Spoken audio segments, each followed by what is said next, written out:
آج ہم سورہ بقرہ کی آیت نمبر 45 اور 46 پڑھیں گے۔ وَاسْتَعِینُوا اور مدد چاہو، بِالصَّبْرِ ساتھ صبر کے، ساتھ صبر کے، واو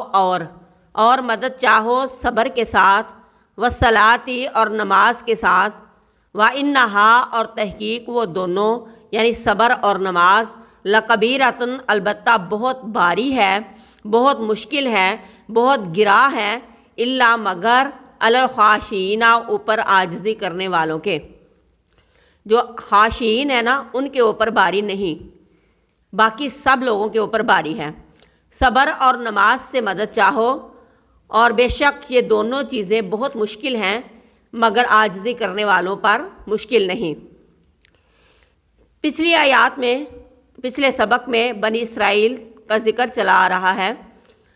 اس میں اللہ رب کائنات نے ان سے کہا کہ لوگوں کو تم نیکی کا حکم دیتے ہو اور اپنے نفسوں کو تم بھول جاتے ہو۔ اتامرون الناس بالبر وتنسون انفسکم وانتم تتلون الکتاب افلا تعقلون، کہ تمہیں عقل نہیں، تم صاحب کتاب ہو کر بھی لوگوں کو نیکی کا حکم کرتے ہو اور خود اپنے نفسوں کو بھول جاتے ہو۔ تو اللہ رب کائنات نے ارشاد فرمایا کہ ایسا نہ کرو، بلکہ امر بالمعروف اور نہی عن المنکر میں سب سے پہلے انسان کا اپنا نفس آتا ہے۔ کہا کہ یہ عظیم کام تم نہیں کر سکتے کہ جب تک تم اللہ سے مدد یعنی صبر نہ کرو، اللہ سے صبر نہ طلب کرو، اور نماز، یہ دونوں چیزیں جو ہیں وہ کیا ہے کہ تمہیں اللہ کے قریب کرتی ہیں۔ مدد چاہو، ساتھ صبر کے، مشکلات میں صبر کرنا سیکھو، اور جب بھی کوئی مشکل پیش آئے، کوئی غم جو ہے لاحق ہو جائے تو نماز پڑھ لیا کرو۔ تو نماز بھی بہت بھاری ہے اور صبر بھی بہت مشکل ہے۔ ان الصبر عند الصدمۃ الاولی، صبر جو ہے صدمے کے شروع میں ہوتا ہے، اور بہت کم ایسے لوگ ہیں جو صدمہ برداشت کر کے صبر کرتے ہیں، اکثریت لوگ واویلا کرتے ہیں۔ کہا کہ اللہ سے مدد چاہو، یہ کیا خطاب تو بنی اسرائیل کے لوگوں کو ہے، لیکن ہم سب اس میں شامل ہیں، قرآن تو ہم پہ اترا ہے نا، اور ہمیں سبق دیا جا رہا ہے کہ بنی اسرائیل کے لوگوں کے اوپر اللہ کے اتنے احسانات تھے، لیکن انہوں نے ہر احسان کی ناشکری کی۔ آگے وہ ان کے کارنامے، ان کے جتنے بھی کرتوت تھے، ان سب کو بیان کیا اور کہا کہ امت محمدیہ تم بھی صاحب کتاب ہو، تم ان جیسے نہ ہو جانا، مشکل میں صبر کرنا، اور جب بھی کوئی غم لاحق ہو نماز قائم کرنا، نماز پڑھنا، اور بے شک یہ دونوں کام بہت مشکل ہیں لوگوں پہ، کیونکہ صبر بھی نہیں ہوتا۔ جیسے کوئی عزیز فوت ہو جاتا ہے، جو بہت بڑا نقصان ہمارا ہو جاتا ہے، مالی ہو جاتا ہے، جانی ہو جاتا ہے، لوگوں کو امر بالمعروف نہی عن المنکر کریں تو لوگ تکلیف دیتے ہیں، لوگ باتوں سے تکلیف دیتے ہیں، لوگ کردار پہ انگلیاں اٹھاتے ہیں۔ تو یہ کیا ہے، اللہ کے نبی نے یعنی تمام انبیاء نے اللہ کا دین لوگوں تک پہنچایا، تو اس میں سب سے پہلا کام جو ان کا تھا وہ صبر تھا، صبر اور نماز۔ لوگوں نے آپ کے اوپر پتھر بھی پھینکے، انبیاء کو مذاق کے نشانہ بھی بناتے رہے، لیکن انبیاء نے کیا کیا کہ صبر کیا۔ حضرت یعقوب علیہ السلام کے بیٹے یوسف علیہ السلام کو ان کے بھائیوں نے کنویں میں پھینک دیا، حضرت یعقوب علیہ السلام نے صبر کیا، اللہ نے صبر کا بہترین انعام دیا۔ یعنی تمام انبیاء ان کی زندگی کے متعلق مطالعہ کریں تو ہمیں پتہ چلتا ہے کہ صبر جو ہے وہ بے حد ضروری ہے ہر مشکل وقت میں، ہر مصیبت میں۔ اور ہمارے نبی صلی اللہ علیہ وآلہ وسلم جب بھی ان کو کوئی غم لاحق ہوتا تو نماز جو ہے اس کی طرف رجوع کرتے، نماز پڑھنا شروع کر دیتے۔ اور حضرت عائشہ صدیقہ ارشاد فرماتی ہیں کہ ہم میں اللہ کے نبی باتیں کر رہے ہوتے، نماز کا ٹائم ہوتا تو ہم سے لا تعلق سے ہو کے کیا کرتے، نماز کے لیے اللہ کے حضور حاضری کے لیے چلے جاتے۔ یعنی نماز کو ایک فریضہ سمجھ کے ادا کرنا، یہ نہیں کہ ٹائم ملا تو پڑھ لیا، نہیں ٹائم ملا تو نہ پڑھا۔ نماز ایک ایسا فرض ہے جو 5 ٹائم ہمیں اللہ رب کائنات سے ملاقات کا شرف بخشتی ہے۔ نماز، ہم نماز نہیں ادا کرتے، ہم کیا کرتے ہیں؟ اللہ سے ملاقات کرتے ہیں، اللہ کے حضور ہم کیا کرتے ہیں؟ پیش ہوتے ہیں اور اپنی تمام قسم کی حاجتیں اللہ رب کائنات کے سامنے رکھتے ہیں۔ یہ ہمارا ٹیسٹ ہے، دن میں 5 دفعہ ہمارے ایمان کا ٹیسٹ ہے کہ ہم اپنے ایمان کا ٹیسٹ دیتے ہیں۔ اگر ہمارے ایمان کو جانچنا ہے تو ہماری نمازوں کے بارے میں نوٹس کر لیں، جیسی ہماری نمازیں ہوں گی ایسے ہی ہمارا ایمان ہوگا۔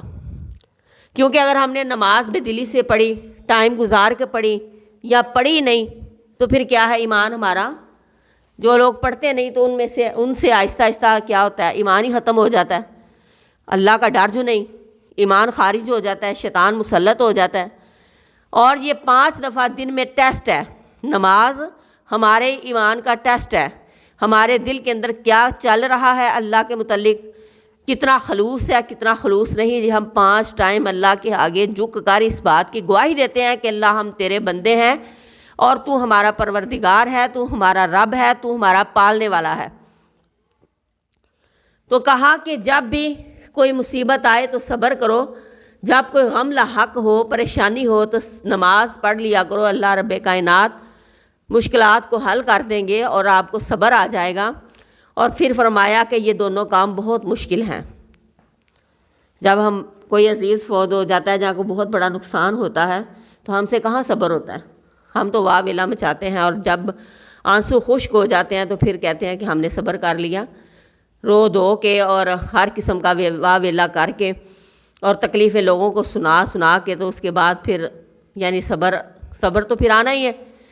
جب اندر کا سارا غبار نکل گیا تو صبر تو اس کی جگہ پہ آ ہی جانا ہوتا ہے۔ صبر، اللہ رب کائنات ارشاد فرماتے ہیں کہ میں جب کسی بندے کو تکلیف دیتا ہوں اور وہ بندہ جو ہے صبر کرتا ہے،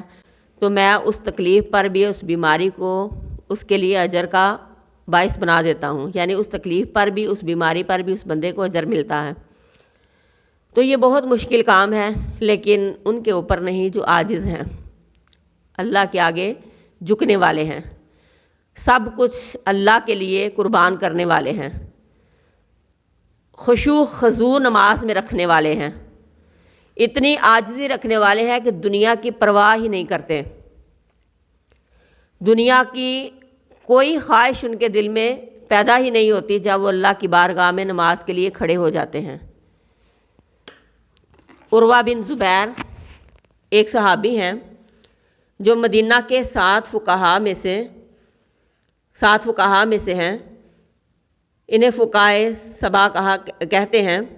فقہائے سبع کہتے ہیں۔ تابعین میں سے ہیں، صحابہ اکرام کے بعد کی جنریشن جو ہوتی ہے انہیں تابعین کہا جاتا ہے۔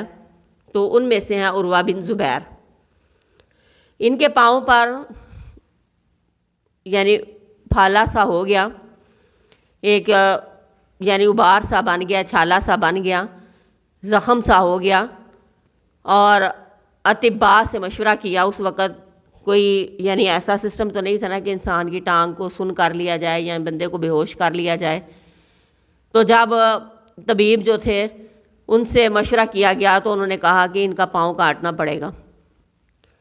تو عروہ بن زبیر کو بتایا گیا، صحابی ہیں، تابعی ہیں، تو ان سے کہا گیا تو انہوں نے مشورہ دیا کہ جب میں نماز ادا کر رہا ہوں نا تو پھر میرا پاؤں کاٹ دیا جائے۔ یعنی اتنی عاجزی، اتنا خدا کے ساتھ اتنی ہم کلامی، خدا کے ساتھ اس قدر گفتگو اور سرگوشی، اور اپنی تمام التجائیں اللہ کے سامنے پیش کرتے ہوئے اپنے جسم کی بھی یعنی پرواہ نہیں۔ یعنی انہوں نے کہا کہ میں اس وقت یعنی اللہ کی بارگاہ میں جھکا ہوتا ہوں، مجھے کسی چیز کی پرواہ نہیں ہوتی جب میں نماز میں ہوتا ہوں، تو اگر میرا پاؤں کاٹنا ہے تو پھر نماز کی حالت میں کاٹا جائے۔ یعنی اتنی عاجزی، اتنا رب کے ساتھ لگاؤ۔ ہم میں سے کون سا انسان ہے جو اتنے لگاؤ کے ساتھ نماز پڑھے کہ اسے اپنے آپ کی بھی ہوش نہ ہو؟ ہم تو جب نماز کے لیے کھڑے ہوتے ہیں ہمیں بھولے کام بھی یاد آ جاتے ہیں، ہمیں یہ بھی پتہ ہوتا ہے کہ یہ چیز فلاں جگہ پڑی ہوئی ہے، یہ چیز اتنے دن سے نہیں مل رہی، تو شیطان چاروں طرف سے ہمیں جو ہے گمراہ کرنے کی کوشش کرتا ہے۔ بھولی ہوئی چیزیں بھی جو یاد نہیں ہوں گی وہ بھی نماز میں یاد آنی ہے اور نماز میں خلل ڈالنا ہے۔ تو کہا کہ مومن کا یہ شیوا نہیں، ہمیں اپنی نمازوں کا جائزہ لینا چاہیے کہ ہمارا نماز کے اندر کتنا دل لگتا ہے اور ہم رب کائنات سے کتنا غافل ہوتے ہیں اور کتنی سرگوشیاں کرتے ہیں، اور اللہ رب کائنات کو کتنا قریب محسوس کرتے ہیں اور اس سے اپنی التجائیں اور آرزویں اس کی بارگاہ میں رکھتے ہیں۔ نماز کا مقصد یہ نہیں کہ آپ وقت گزاری کریں اور جلدی جلدی ادا کر کے بھاگتے بنیں، بلکہ دنیا و ما فیہا سے بے خبر ہو کہ اللہ کی عدالت میں دیکھنا وہ کائنات اتنی بڑی ہے، رب کائنات کی ذات اتنی بڑی ہے کہ اس کی بارگاہ میں حاضر ہونے کے لیے ہمیں عاجزی کے ساتھ اس کی بارگاہ میں حاضر ہونا ضروری ہے، کیونکہ خشوع نہیں ہے دل میں، اس کا خلوص نہیں، دل میں رب کائنات کی محبت نہیں، دل میں دنیا داری چھائی ہوئی ہے، دل میں دنیا کے خیالات ہیں، اور جسم جو ہے وہ نماز پڑھ رہا ہے، ایسی نماز اللہ کی بارگاہ میں قبول نہیں۔ اللہ تعالیٰ ارشاد فرماتے ہیں میں تو دلوں کی حالت دیکھتا ہوں، میں تو تمہاری صورتوں کو دیکھتا ہی نہیں، جو تمہارے سینے میں دھڑکتا ہے دل میں اس کو دیکھتا ہوں کہ وہ میری طرف کتنا متوجہ ہے اور کتنا متوجہ نہیں۔ تو ہمیں اس چیز کا ٹیسٹ کرنا چاہیے کہ ہمیں اللہ کائنات سے، اللہ رب کائنات سے کس قدر لگاؤ ہے، ہماری نمازیں کیسی ہیں، اور اگر ان میں کمی ہے، کوتاہی ہے، تو ان نمازوں کی درستگی کریں اس دن کے آنے سے پہلے کہ جس دن آپ کو مہلت نہ دی جائے گی اللہ کی بارگاہ میں خود کو ٹھیک کرنے کی۔ ابھی ٹائم ہے، اللہ رب کائنات نے زندگی دی ہے، اور اپنی غلطیاں اور اپنی کوتاہیاں نماز کی درستگی کر لی جائے۔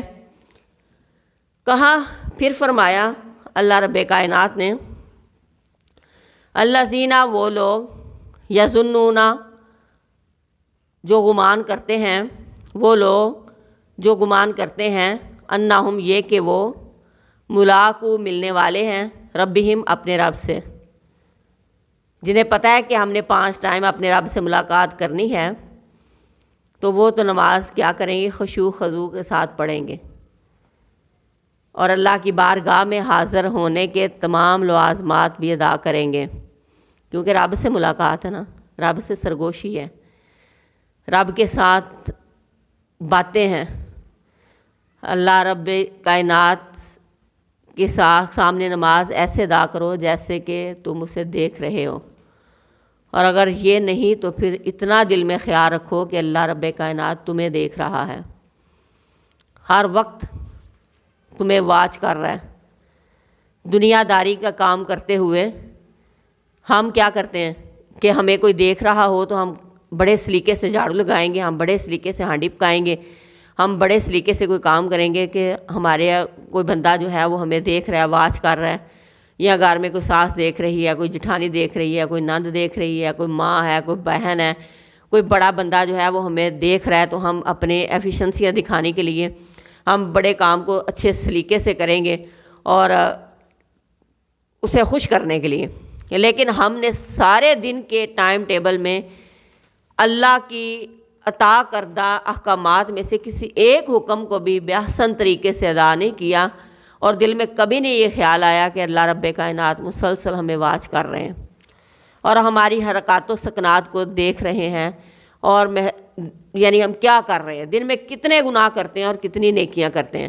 رب کائنات کو ان گھنٹوں میں کتنے منٹ ہم یاد کرتے ہیں اور کتنے منٹ نہیں یاد کرتے، کبھی یہ خیال نہیں آیا۔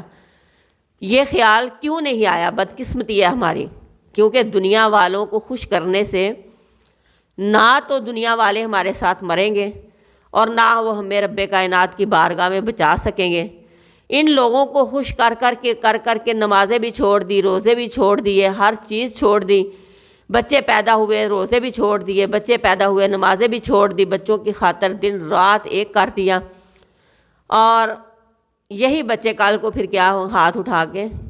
آپ کے لیے دعا بھی نہیں کریں گے۔ یعنی دنیا کو ہر انسان کا حق ہے اس کو اس کا دیں، بچوں کی بھی دیکھ بھال کریں، یہ نہیں کہ گم ہو جائیں بس ان کے کاموں میں ہی اللہ رب کائنات کو بلا ہی دیں، ایسے نہیں۔ نماز کے ٹائم ہے دنیا کے سارے کام چھوڑ دو، بھائی میرا ملاقات کا ٹائم آ گیا، میں نے اپنے رب سے ملاقات کرنی ہے، وہ مجھے دیکھ رہا ہے، وہ مجھے واچ کر رہا ہے۔ ہنڈیا کیا ہے آدھا 10-15 منٹ لیٹ پک جائے گی کوئی بات نہیں، بچہ کیا ہے 2 منٹ رو ہی لے گا نا، خیر ہے کسی کو پکڑا کے انسان جو ہے اللہ کی بارگاہ میں حاضری دینے چلا جائے۔ کہتے ہیں کہ جو اللہ سے ملاقات کا یقین رکھتے ہیں نا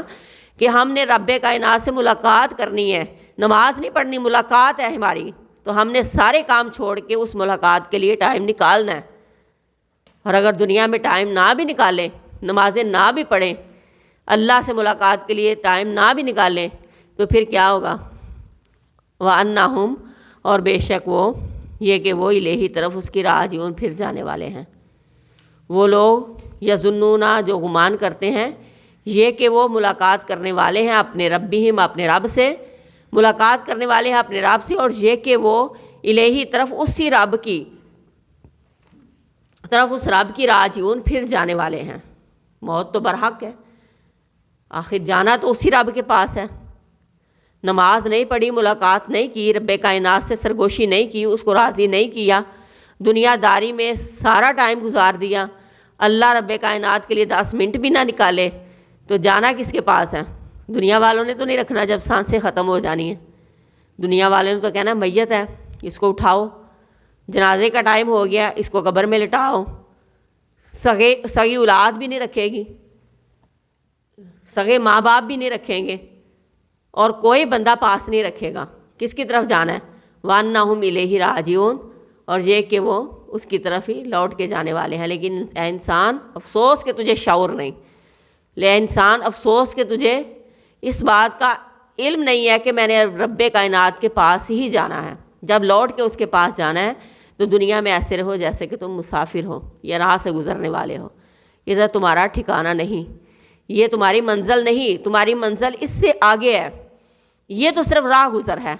اور یہاں سے کیا کرنا ہے؟ نیکیاں اکٹھی کرنی ہیں، اور اپنے رب کائنات سے جا کے ملنا ہے، اس سے ملاقات کرنی ہے، اس کی بارگاہ میں حاضر ہونا ہے، اس نے آپ کے نامہ اعمال کو دیکھنا ہے، اس نے کہنا کہ میرا بندہ کیا کما کے لایا اور کیا نہیں کما کے لایا۔ تو اس رب کائنات سے جب تمام کائنات روز حشر کے دن، قیامت کے دن تمام کائنات کے سامنے ہمارے نامہ اعمال کھول کر رکھے جائیں گے، تو پھر انسان تجھے شرم نہیں آئے گی کہ تو نے اپنے رب کے لیے 10 منٹ بھی نہ نکالے، اور اپنے رب سے نماز کے لیے ملاقات کے لیے ٹائم نہ نکالا؟ آج اسی کی بارگاہ میں جا رہا ہے اور اللہ رب کائنات کے سامنے شرمندہ ہو رہا ہے، لوگوں کے سامنے شرمندہ ہو رہا ہے۔ اللہ تعالیٰ سے دعا ہے کہ اللہ تعالیٰ ہمیں اس دن کی شرمندگی سے بچائے، اور ہمیں اپنی نمازیں درست کرنے کا اللہ رب العزت توفیق عطا فرمائے، اور ہمیں جتنی بھی ہمارے اندر بے صبری ہے، نماز میں کوتاہی ہے، اور اپنے رب سے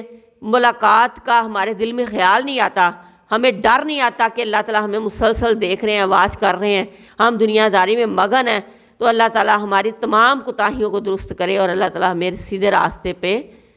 چلائے۔